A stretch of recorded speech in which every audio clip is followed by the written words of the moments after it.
வணக்கம். Welcome to Chitra Murali's kitchen. இன்னைக்கு என்ன பார்க்க போறோம் அப்படின்னா, நம்ம கூட்டு கறிக்கு சேர்த்து ஒரு பொடி அரைச்சு வச்சோம் இல்லையா, அதை யூஸ் பண்ணி தான் இன்னைக்கு நம்ம கோவக்காய் கறியும் பெங்களூர் கத்திரிக்காய் கூட்டும் பண்ண போறோம். ஃபர்ஸ்ட் கோவக்காய் கறிக்கு நம்ம கடாயில எண்ணெய் விட்டுருக்கோம். கடுகுலாம் தாளிச்சிடலாம். கொஞ்சம் உளுத்தம் பருப்பு, கருவேப்பிலை, கட் பண்ணி வச்சிருக்கிற கோவக்காயை சேர்த்துடலாம்.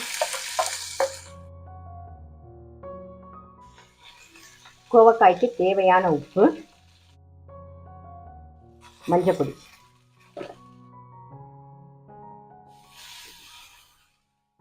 மூடி வச்சிருவோம். கோவக்காய் வேகட்டும். அதுக்குள்ள நம்ம பெங்களூர் கத்திரிக்காய் கூட்டுக்கு நான் ஏற்கனவே வேக வச்சிருக்கேன், அதை பார்த்துடலாம். பெங்களூர் கத்திரிக்காய் கூட்டுக்கு நல்ல ஒரு கரண்டி பாசிப்பருப்பு, ஒரே ஒரு டேபிள் ஸ்பூன் கடலைப்பருப்பு ரெண்டுத்தையும் வாஷ் பண்ணிட்டு அது கூடவே பெங்களூர் கத்திரிக்காய், கொஞ்சம் பெருங்காயம், மஞ்சள் பொடி போட்டு வேக வச்சு ரெடியா எடுத்து வச்சிருக்கேன். இப்போ அதை பார்த்துடலாம்.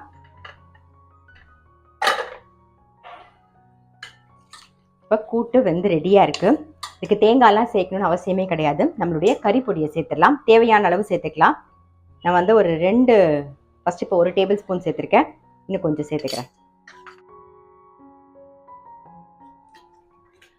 பொடியை சேர்த்துட்டு நல்ல ஒரு கொதி விடுவோம். இன்னும் உப்பு சேர்க்கவே இல்லை. ஸோ தேவையான உப்பையும் இப்போ போட்டுடலாம்.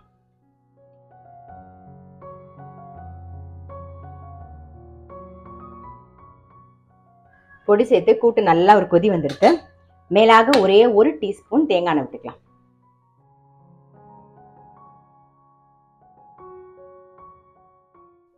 தாளிக்க வேண்டியதுதான். இழுப்ப கரண்டில தேங்காய் எண்ணெய் விட்டுக்கலாம்.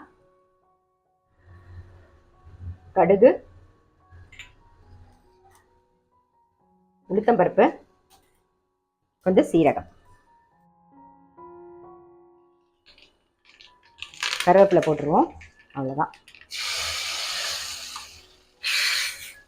இதுக்கு இந்த கூட்டுக்கு தேங்காயே தேவையில்லை. இந்த பொடியை மட்டும் போட்டு பண்ணீங்கனாலே போதும். இது சாதத்துல பிசைஞ்சு சாப்பிட்றதுக்கும் நல்லா இருக்கும். நல்ல ரச சாதம் பண்ணிட்டு தொட்டுக்கிறதுக்கும் நல்லா இருக்கும். அதே மாதிரி சப்பாத்திக்கும் நல்லா இருக்கும். ஸோ கூட்டு இந்த மாதிரி ட்ரை பண்ணி பாருங்க.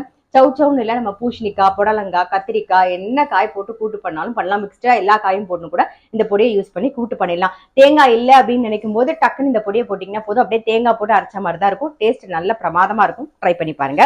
இதை உரமா வச்சிடலாம். இந்த பக்கம் கோவக்காயும் வெந்திருக்கும்.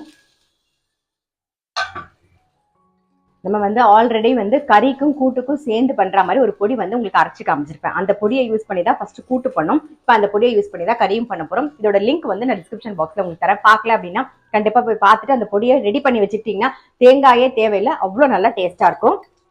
இப்போ தேவையான அளவு இந்த பொடியை சேர்த்துடலாம்.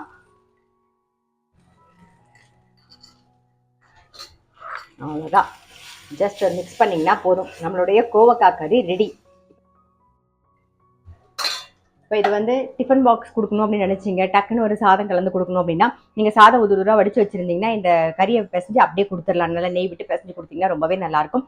இது நல்ல ரசம் சாதம் நல்லா ஓட பிசைஞ்சிட்டு தொட்டுன்னு சாப்பிட்றதுக்கும் நல்லாயிருக்கும். நல்ல சுட சாதத்தில் நெய்யை விட்டு பிசைஞ்சு சாப்பிட்றதுக்கும் ரொம்பவே டேஸ்ட்டாக இருக்கும் கோவக்காய் கறி. கோவக்கான்ல இந்த பொடி நீங்கள் கத்திரிக்காய், கோவக்காய், உருளைக்கிழங்கு, வாழைக்காய், அப்புறம் ஸ்வீட் பொட்டேட்டோ இருக்குது, அது எந்த காய்க்கு வேணாலும் யூஸ் பண்ணிக்கலாம். ரொம்ப டேஸ்ட்டாக இருக்கும். ஸோ கண்டிப்பாக அதாவது கறிக்கும் கூட்டுக்கும் பண்ண பொடியை அரைச்சி வச்சுட்டு இந்த மாதிரி ட்ரை பண்ணி பாருங்கள். நான் அடுத்த வீடியோவில் சந்திக்கிறேன்.